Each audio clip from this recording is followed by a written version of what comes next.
Bapak dan Ibu sekalian, saya coba ke penerimaan P3K. Penerimaan P3K ini betul-betul menjadi beban negara kita. Kita tidak bisa pungkiri, Pak. Dan ini linear ke daerah. Linear ke daerah. Kemarin saya dengan ketua komisi, ketua saya, lakukan kunjungan kerja spesifik di Sulawesi Selatan. Banyak hal yang terungkap. Dan sepulang kita, Pak Ketua, banyak WA yang masuk ke saya, Pak. Mempertanyakan. Ya persoalan hasil penerimaan P3K itu. Ya persoalan yang banyak terindikasi data palsu, rekayasa. Mana lagi persoalan-persoalan seleksi tahap kedua. Mana lagi persoalan paruh waktu. Sahabat pembelajar, berjumpa kembali bersama Imade Sidiasa Belajar Jadi Guru dalam celotehan. Celoteh kita hari ini, kita akan membahas mengenai Komisi 2 DPR menggelar rapat bersama sejumlah kementerian dan lembaga untuk membahas efisiensi anggaran. Anggota Komisi 2 DPR RI dari fraksi Golkar, Taufan Pawe, tengah menjadi sorotan. Pasalnya, Taufan Pawe menyebut penerimaan PPPK jadi beban negara. Taufan Pawe meminta BKN meninjau kembali formasi PPPK, karena di tengah upaya efisiensi anggaran, keberadaan PPPK dianggap sebagai beban tersendiri. Nah, seperti apa beritanya, mari kita simak bersama. Namun sebelumnya, bagi sahabat pembelajar yang belum subscribe, silahkan subscribe, like, komen dan share channel ini, untuk mendapatkan celotehan terupdate.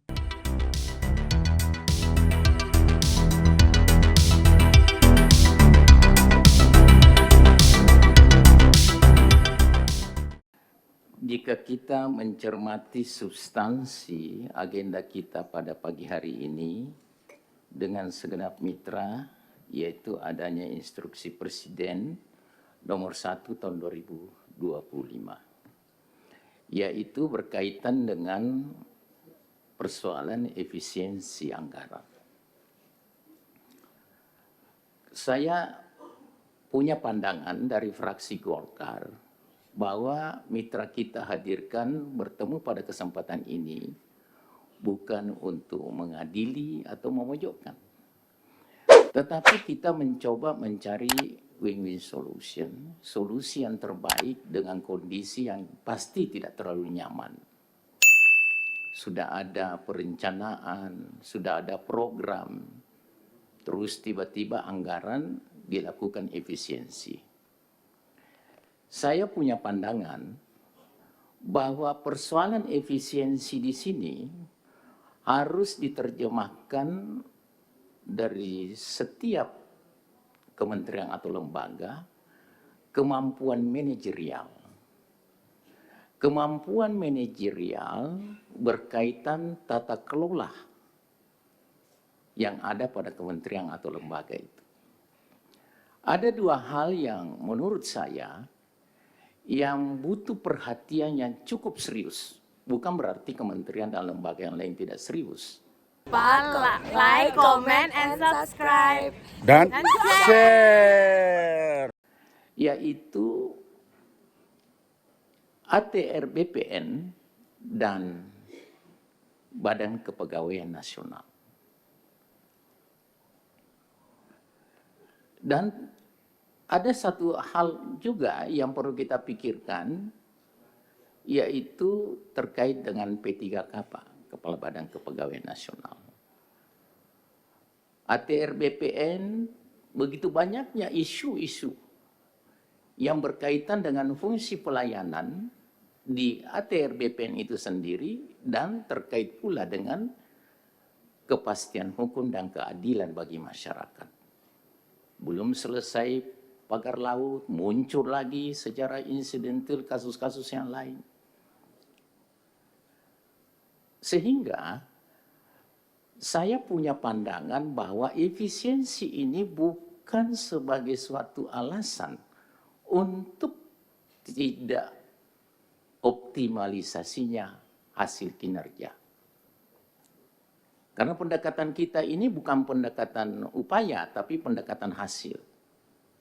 Saya memahami betul, dan kita tentu memahami keinginan Presiden kita Pak Prabowo efisiensi ini, itu karena mungkin beliau melihat bahwa kondisi kemampuan negara kita sangat terbatas.